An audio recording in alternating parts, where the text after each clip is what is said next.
Un lieu où des enfants en te conquérancer où enlever sa fiancée sans main au clair de lune n'est pas un crime mais une tradition précieuse, et où le festival du Nouvel An arrose tout le monde en guise de souhait de bonne chance. Devinez-vous de quel pays il s'agit ? Ce n'est autre que le pays du million d'éléphants, le Laos. Dans ce pays, les insectes sont un délice croquant. Et il existe un surprenant type de thé fait à partir de... Eh bien, vous devrez le voir par vous-même. La cuisine laotienne fera exploser vos papilles. Restez avec nous pour découvrir 15 secrets captivants sur le Laos. Vous n'allez pas croire ce qui vous attend. Imaginez un paysage ancien rempli d'immenses gondjardars de pierre, chacune se dressant en silence au milieu des collines verdoyantes du plateau du Chiang Khoang, au Laos, connu sous le nom de plaine des Jarres. Ces urnes, dont certaines atteignent jusqu'à 3 mètres de haut et pèsent jusqu'à 30 tonnes, sont au cœur de légendes locales et d'intrigues historiques. Certains racontent que ces géants de pierre contenaient autrefois du vin de riz pour de grands rassemblements de géants mythiques, tandis que d'autres suggèrent qu'ils ont été fabriqués à partir d'argile et de matériaux naturels dans des grottes de montagnes cachées dans les années 1930. Des archéologues français ont découvert des fragments de poterie et des restes humains près de ces jarres, ce qui laisse penser que ce site aurait pu servir de lieu de sépulture pour les anciens laotiens. Ils théorisent que les jarres sauraient pu jouer un rôle pour honorer les défunts et faciliter leur voyage vers l'au-delà. Une tradition ancrée dans diverses cultures d'Asie du Sud-Est, avec des origines remontant jusqu'à 1200 ans avant notre ère. La plaine des Jarres est un fascinant site du patrimoine mondial de l'UNESCO et le témoin d'une culture depuis longtemps disparue. Chaque jarre est un témoin silencieux de mystères encore non résolus, invitant les visiteurs à réfléchir à la vie et aux croyances de ceux qui nous ont précédés. Si vous pensez tout savoir sur les festivals de l'eau, le Laos vous réserve une surprise que vous n'oublierez pas. Avant qu'on vous la révèle, si vous pouviez nous aider d'une manière ou d'une autre, prenez juste 10 secondes pour cliquer sur la cloche de notification et vous abonner. Ça aide énormément la chaîne. Et si vous le faites, je ferai tout mon possible pour rendre cette émission encore meilleure pour vous. Marché conclu. Chaque année, du 13 au 15 avril. Le festival Bun Pimay, également connu sous le nom de Nouvel An Lao, transforme le pays en une immense célébration où tout le monde est trempé, mais il ne s'agit pas seulement de s'éclabousser pour jouer. Chaque goutte d'eau a une profonde signification spirituelle pour le peuple laotien pendant Bun Pimay. Tout le pays participe, famille, amis et même les moines se joignent à la fête, armés de tout, des seaux et des bols aux pistolets à eau et tuyaux d'arrosage, s'aspergeant les uns les autres dans un chaos joyeux. Les touristes qui visitent le Laos à cette période n'y échappent pas non plus, tout le monde est une cible. Pourtant, sous ces éclaboussures ludiques se cache une tradition enracinée dans la purification et le renouveau. S'asperger d'eau n'est pas seulement pour le plaisir, c'est une façon de laver les malheurs de l'année écoulée. Une purification symbolique pour accueillir les bénédictions et la bonne fortune. Dans les temples, les gens versent de l'eau sur les moines, les statues de Bouddha et même les arbres, chaque acte portant un vœu de paix, de chance et de renouveau, les moines, loin de se dérober, accueillent ce rituel avec le sourire, le comprenant comme un geste de respect et de bénédiction de la part de la communauté. Alors, plongeriez-vous dans ce joyeux chaos, rejoignant les habitants et les moines dans leur souhait d'un nouveau départ? Dites-le nous dans les commentaires. Imaginez ceci à la faveur de la nuit. Un jeune homme d'un village laotien se faufile par des sentiers silencieux jusqu'à la maison de la femme qu'il aime, au Laos. Cet acte n'est pas aussi fou qu'il y paraît. En fait, il fait partie d'une tradition de mariage séculaire connue sous le nom de coutume du rapte du rapt de l'épouse. Ancrée dans la romance et le consentement mutuel, cette coutume se déroule chaque année après la saison des récoltes, pendant une période de détente où les familles font une pause dans leur dur labeur. Malgré son nom, le rapt de l'épouse n'a que peu à voir avec la force ou le secret au sens négatif. C'est plutôt une fugue ritualisée, où les deux individus sont en parfait accord. Si une femme refuse, Elle peut rentrer chez elle sans problème. Et la tradition respecte entièrement son choix. La clé ici est que cet enlèvement n'est que symbolique, un geste romantique pour marquer le début d'un lien pour la vie. La coutume a généralement lieu la nuit, où le jeune homme fait un signe à la femme. Si elle accepte, elle sort discrètement pour le rejoindre. Autrefois, des amis ou de la famille auraient pu donner un coup de main, mais aujourd'hui, l'utilisation de motos a ajouté une touche moderne à cette pratique ancienne. La fuite du couple vers la maison de la famille de l'homme est douce et rapide, donnant à la tradition un nouveau souffle d'aventure. La famille de la femme peut ne pas être au courant de son départ avant plusieurs jours. Lorsque la famille du marié arrive avec des offrandes comme des poulets et du vin de riz traditionnel pour annoncer l'union. Ce n'est qu'à ce moment-là que les deux familles se réunissent pour discuter des arrangements du mariage et officialiser l'union. La célébration comprend une nourriture abondante, des toasts sans fin et des vœux sincères pour l'avenir du couple. Cette pratique n'est pas entièrement unique au Laos. Des coutumes similaires existent dans certaines régions rurales du Kirghizistan et dans certaines parties de l'Afrique, où l'enlèvement symbolique de la mariée sert de pont entre la tradition et le mariage moderne. Cependant, contrairement à certaines pratiques qui manquent de consentement, la version laotienne est une tradition tendre et culturellement respectueuse qui s'est progressivement estompée avec le temps, mais qui occupe toujours une place spéciale dans le cœur de beaucoup. Participeriez-vous à une tradition de rapt de l'épouse si vous en aviez l'occasion ? Commentez oui ou non ci-dessous et partagez vos réflexions avec nous. Dans la plupart des cultures du monde, les jeunes mariés emménagent souvent dans la maison de la famille du marié. Mais au Laos, la tradition inverse complètement les rôles ici. C'est le marié qui quitte sa famille pour vivre dans le foyer de la mariée, devenant ainsi une partie intégrante de la vie quotidienne de sa famille. Après le mariage, le marié passe 1 à 2 ans avec la famille de sa femme, assumant bien plus que le simple soutien financier.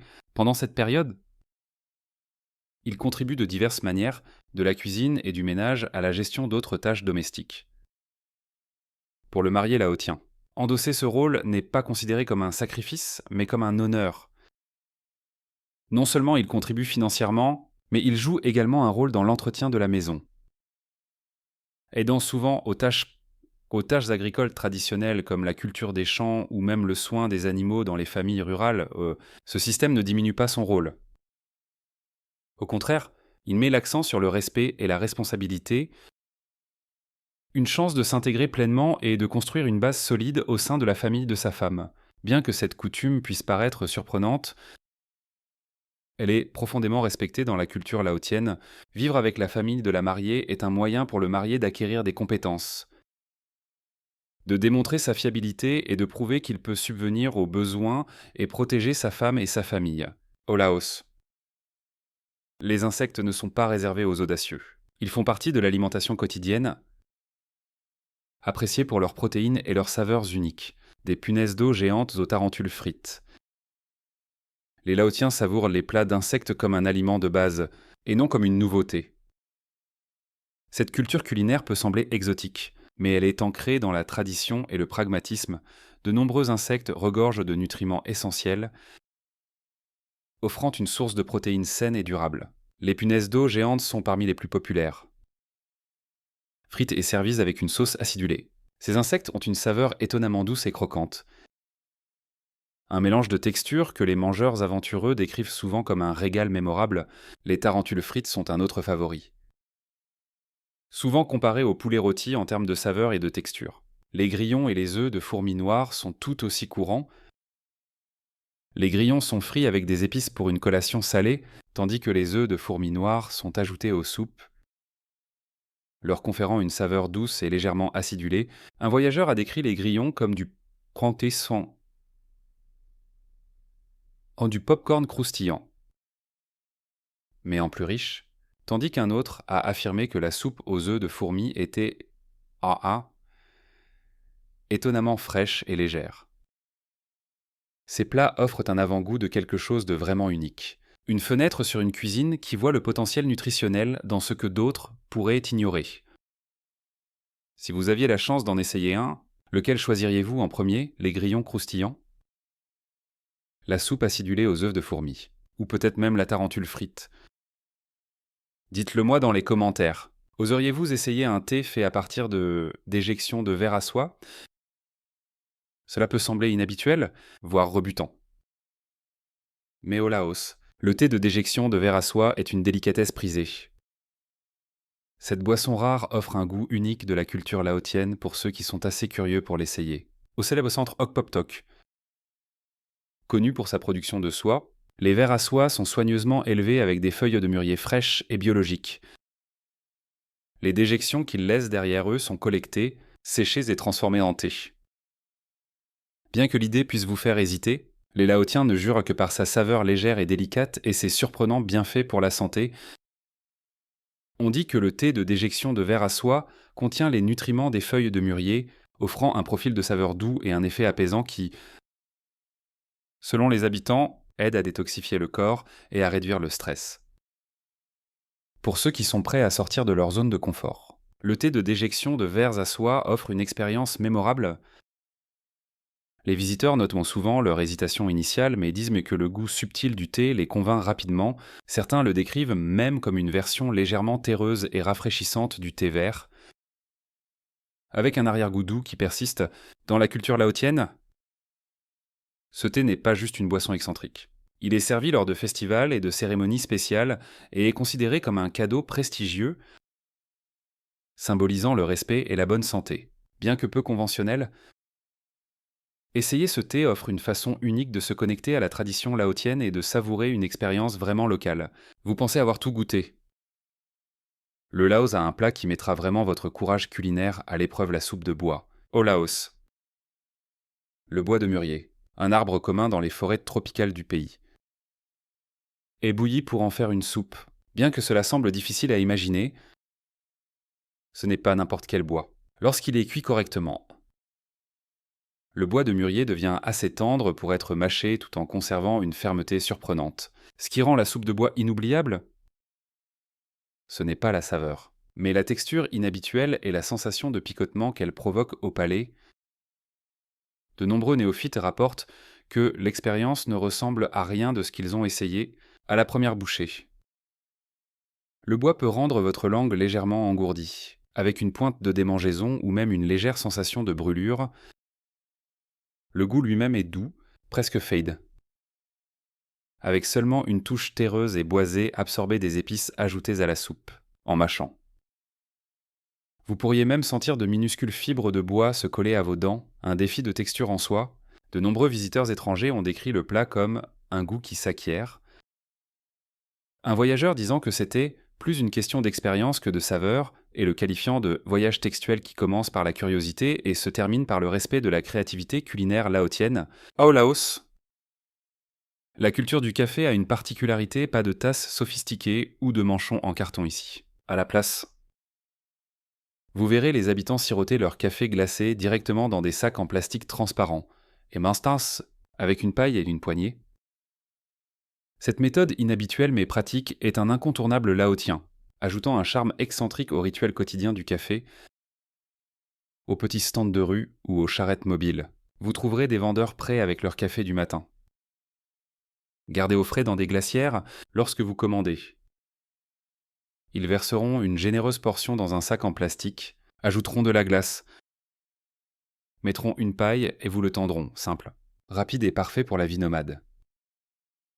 Pour les Laotiens, des étudiants aux employés de bureau, ce sac de café portable est plus qu'une commodité. Il fait partie de la vie quotidienne. Mais il ne s'agit pas seulement de l'emballage.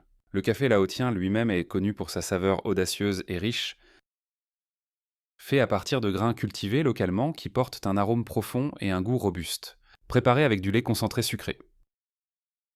Le café offre une douceur crémeuse équilibrée par l'amertume naturelle du café, un mélange harmonieux auquel il est difficile de résister. L'expérience est à la fois satisfaisante et mémorable, mêlant une saveur riche à la praticité ludique d'un sac de café. Pour les visiteurs, siroter un café dans un sac en plastique au Laos n'est pas seulement une boisson, c'est un moment culturel unique.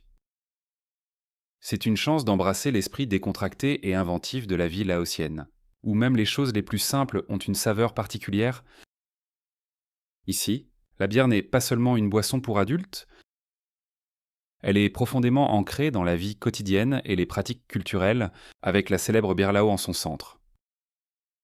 Dans les villages, il n'est pas rare de voir des enfants aussi jeunes que 2 ou 3 ans siroter de la bière aux côtés des membres de leur famille, la traitant souvent aussi nonchalamment qu'on le ferait avec un soda. Cette acceptation généralisée de la bière a des racines culturelles, la bière Lao, brassée à partir de riz cultivés localement, est une fierté nationale, sa saveur riche étant appréciée tant au Laos qu'à l'international. Pour de nombreux Laotiens, la bière n'est pas réservée aux célébrations. C'est un incontournable des repas quotidiens, des rassemblements sociaux et des festivals. Le Laotien moyen boit environ 15 litres de bière par an, une quantité significative qui reflète à quel point la culture de la bière est ancrée dans la société laotienne. Cependant, comme dans de nombreux endroits où l'alcool est largement apprécié, il existe des préoccupations en matière de santé et de sécurité. Le Laos est confronté à des problèmes de santé liés à la consommation d'alcool, et le pays a une espérance de vie relativement basse, d'environ 65 ans, que certains experts lignent en partie à la consommation d'alcool. De plus, l'alcool contribue à un nombre notable d'accidents de la route. Ces dernières années, plus d'un quart des accidents impliquaient des conducteurs sous l'influence de l'alcool. Bien que la bière soit célébrée comme un emblème culturel, les risques d'une consommation précoce et généralisée ne peuvent être ignorés. Pour les voyageurs, la culture de la bière au Laos offre un aperçu fascinant de ses traditions sociales, mais elle met également en lumière l'équilibre entre la fierté et la santé, dans une culture où les limites autour de la consommation d'alcool sont plus flexibles que dans la plupart des pays, remonter le temps jusqu'au Laos ancien. En l'an 1354, lorsque le roi Phangum fonda le royaume de Lansang, ce qui signifie pays du million d'éléphants. Pendant des siècles, les éléphants ont symbolisé le pouvoir, la force et la prospérité dans la culture laotienne.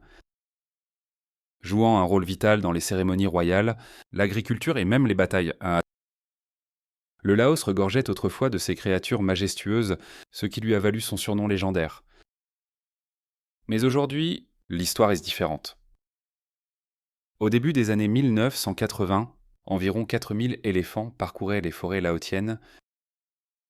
Aujourd'hui, leur nombre a chuté à moins de 1000, marquant un déclin sévère de 75% au cours des dernières décennies, à tel point que de nombreux enfants laotiens n'ont jamais vu d'éléphants sauvages.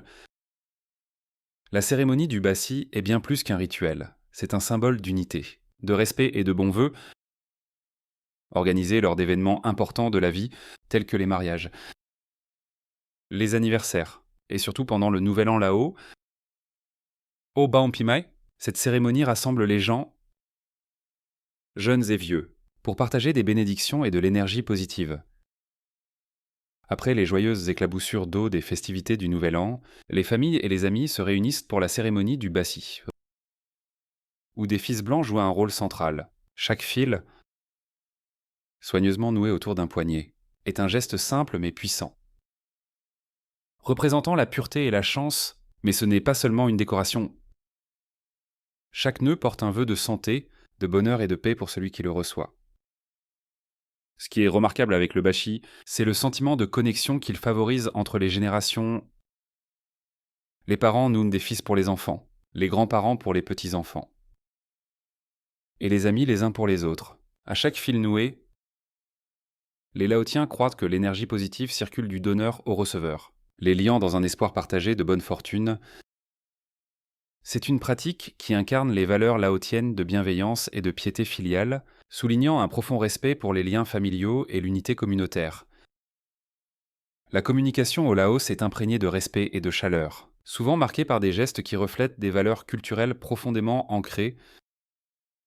Lorsque vous saluez quelqu'un, attendez-vous à entendre Sabaïde, une salutation laotienne courante signifiant « Je vous souhaite le meilleur ». Cette phrase est accompagnée du nop, un geste traditionnel où les deux mains sont jointes, paume vers le haut, et une légère inclinaison est offerte. Cette salutation respectueuse est une pratique quotidienne au Laos, créant une atmosphère chaleureuse et accueillante pour les visiteurs. Le nop est plus qu'un simple bonjour. Il exprime le niveau de respect pour la personne saluée, Une légère inclinaison est généralement utilisée entre pairs ou envers les plus jeunes, tandis qu'une inclinaison plus profonde montre l'honneur aux aînés. Aux moines ou aux personnes de statut supérieur, ce geste gracieux incarne l'humilité et la politesse intrinsèques à la culture laotienne. Le respect dans la communication laotienne va au-delà des salutations, il est considéré comme impoli de toucher les autres de manière désinvolte sur les bras ou le corps, et surtout la tête, car cela est perçu comme un signe de manque de respect. Le contact visuel, lui aussi, est souvent doux et indirect, en particulier avec les aînés ou les figures d'autorité. Pour montrer de la déférence, les conversations se déroulent sur un ton doux et l'espace personnel est respecté. Pour les voyageurs, ces coutumes offrent une fenêtre sur les valeurs laotiennes de gentillesse, d'humilité et de courtoisie. Adopter ces traditions approfondira non seulement vos interactions au Laos, mais vous laissera également une impression de la grâce, qui définit la culture de la communication laotienne. Le Laos est peut-être enclavé, le seul pays d'Asie du Sud-Est sans littoral, mais cela n'a pas empêché ses habitants de créer leur propre mer. Juste au nord de Vientiane se trouve le réservoir de Nam Ngoum, un vaste lac artificiel de plus de 250 km², affectueusement appelé la mer du Laos.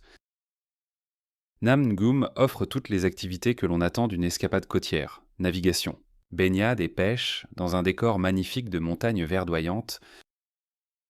Le paysage paisible entourant Nam Ngoum en fait un lieu de prédilection pour les habitants et les voyageurs. Les visiteurs peuvent louer des bateaux pour explorer les petites îles disséminées sur le lac ou trouver un endroit tranquille le long de la rive pour pêcher et se détendre. Bien qu'il manque l'eau salée et les plages de sable d'une vraie côte, Nam Ngoum est un paradis tranquille qui satisfait tout aventurier amateur d'eau. Mais Nam Ngoum est plus qu'un lieu de loisirs. Il est également vital pour l'économie du Laos. Construit dans les années 1970 dans le cadre d'un projet hydroélectrique, ce réservoir fournit une part substantielle de l'énergie du pays. En conséquence, Nam Ngoum joue un double rôle, contribuant à la fois à la stabilité économique et à la vie récréative du Laos. Pour ceux qui recherchent des scènes aquatiques encore plus impressionnantes, le Laos offre les puissantes chutes de Khone Phaphang, situées sur le fleuve Mékong près de la frontière cambodgienne, connues comme les chutes les plus larges du monde. S'étendant sur plus de 10 000 mètres, Khone Phaphang captive par son débit rugissant et sa beauté à couper le souffle, attirant des visiteurs du monde entier. Ainsi, bien que le Laos n'ait pas d'océan, sa mer Khipte a Samoabale ti Samoiti Mieret Amer. Sa mer intérieure et ses cascades records offrent des expériences remarquables à quiconque est assez curieux pour explorer les trésors cachés de ce pays, au Laos. Honorer les défunts va au-delà d'une simple inhumation. C'est un profond voyage spirituel. Les funérailles laotiennes ne sont pas seulement un moment de deuil, mais une façon de montrer un respect et un amour durable pour le défunt. Les coutumes qui accompagnent ces rituels révèlent la profondeur des croyances laotiennes sur la vie, la mort et le monde des esprits. Une pratique unique pour choisir un site d'inhumation ou de crémation implique un rituel sacré avec du riz gluant ou un œuf. Les membres de la famille lancent une poignée de riz gluant ou un œuf en l'air. Et l'endroit où il atterrit est considéré comme le lieu de repos choisi, selon les directives des esprits. Cet acte symbolique reflète une croyance puissante en la connexion entre les mondes terrestres et spirituels, assurant que le défunt trouve la paix dans son voyage éternel. Ces coutumes soulignent non seulement le respect des Laotiens pour leurs ancêtres, mais offrent également aux familles un moyen de maintenir un lien avec le royaume spirituel. Pour les visiteurs qui assistent à ces rituels, c'est un rare aperçu de la manière dont le peuple laotien honore les transitions de la vie, montrant que même dans la mort, leurs traditions célèbrent la connexion, la révérence et la continuité. Le Laos a subi l'une des campagnes de bombardement les plus intenses de l'histoire, en grande partie en raison de sa situation stratégique le long de la piste Ho Chi Minh, une voie d'approvisionnement vitale pendant la guerre du Vietnam. Bien que le Laos ait maintenu une position officielle de neutralité, sa position l'a placé au premier plan du conflit, entraînant de vastes campagnes de bombardements secrets visant à perturber cette voie d'approvisionnement. Pendant plus de 9 ans, l'armée américaine a mené des missions de bombardement régulières, laissant une quantité sans précédent de munitions non explosées dispersées à travers le paysage laotien. Aujourd'hui, ces vestiges du conflit posent encore des risques cachés dans les zones rurales. Pourtant, au milieu de ces défis, la résilience du peuple laotien se démarque. Les carcasses de bombes non explosées ont été ingénieusement intégrées dans la vie quotidienne, réutilisées comme piliers de maison, clôtures de jardin, pots de fleurs et même ustensiles de cuisine. Certaines pièces sont même conservées et vendues comme des artefacts historiques, et symbolisant la force et l'adaptabilité. Pour ceux qui visitent le pays, c'est une chance de voir comment une nation transforme les défis de son passé en une histoire de résilience et de renouveau. Si vous avez aimé la vidéo d'aujourd'hui, n'hésitez pas à cliquer sur le bouton « J'aime » et n'oubliez pas de vous abonner à la chaîne. Votre soutien compte énormément pour nous. Cliquez sur la vidéo qui apparaît sur votre écran maintenant.